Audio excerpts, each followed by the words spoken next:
Hey friends, Kevin here, and today I'm going to answer a question that comes up a lot, which is how much food will these 12-volt refrigerators, 12-volt fridges that are so popular for van life and minivans and campervans and all this stuff, how much will they really hold? Because you get these ratings and these size things that just don't make a lot of sense, so I'm going to try to simplify this for you right now. Now, when you look at the advertising for any of these brands of 12-volt refrigerators that we're using for van life, you're usually going to see a rating. It's either going to be quarts or it's going to be liters. And for those of you that aren't good at this math, a liter is about an ounce more than a quart. So basically the same. But a quart, as we think of it, is 32 ounces. And I can tell you with these ratings, I don't know how they quite come up with this because it doesn't really work out that way. So I'm going to make it simpler for you to figure out what these different sizes of these will hold when you're looking at one of these. And to do that, we're going to need a prop or two. Now, I have a 12-ounce can of cola, and this 12 ounces is nowhere near a quart because, again, quarts are supposed to be 32 ounces. And the advantage to all of these 12-volt refrigerators is that you don't have any space that's wasted because of ice. And of course, you don't have ice melting inside. You're not going to have soggy food and all of that stuff you do dealing with an ice chest and bags of ice every day.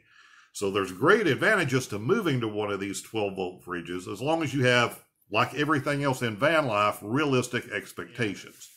Here is the way, from the ones I've looked at and the one I own, that it seems to work out in reality. Every quart or liter will let you hold a 12-ounce can or a 16-ounce bottle.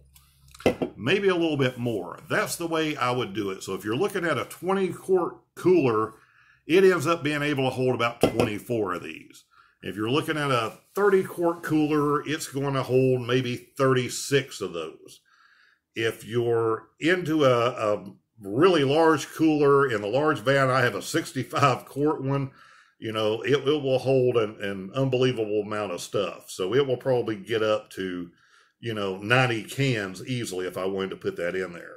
In that monster 65-quart one, I can put an entire case of water, of 16, 17-ounce water bottles. I can put a whole case in there and stack it. I can have a quart of milk. I can have 10 or 12 sodas, and I still have room for food on top. So with these smaller units, you need to kind of do your math based on that, and you're going to have to kind of visualize this in your head. This is a case of 24 cans. So if you're dealing with a 24 or so cooler, this is about the space that you're going to have for food. Now, it may be laid out different. It may be twice as thick and only half as long, but that's going to be your total space, your total capacity. That will give you an idea of how many drinks, is there one person? Do you travel with somebody else? How much water and sodas and whatever do you consume?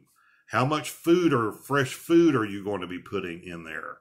Are you the type of person that stops at restaurants and that has takeout boxes that you want to be able to come back and throw your leftovers in there?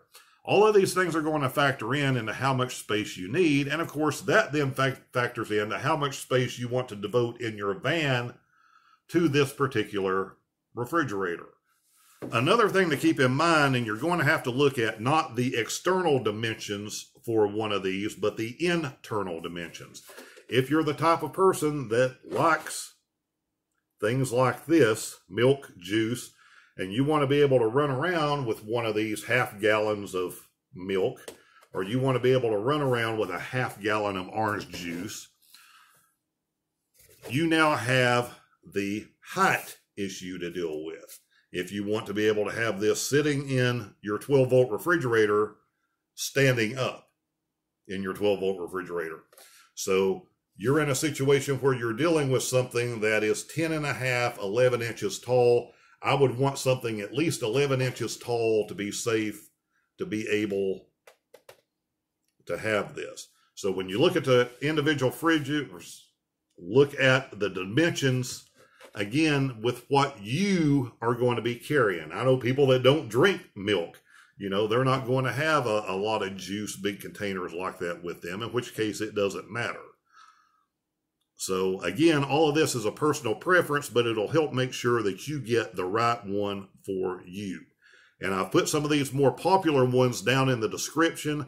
I've also put the dimensions, internal dimensions there with it, so you can kind of gauge and see what I'm talking about, because the internal dimensions are what's going to determine whether you can carry something like this. Any of them will let you throw some bottles of water, some cans of soda, or whatever your drink preference is, you know, and a little bit of food.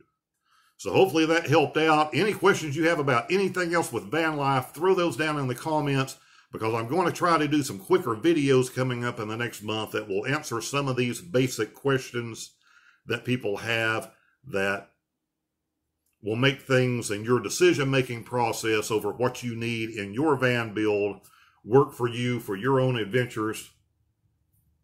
And we'll talk soon.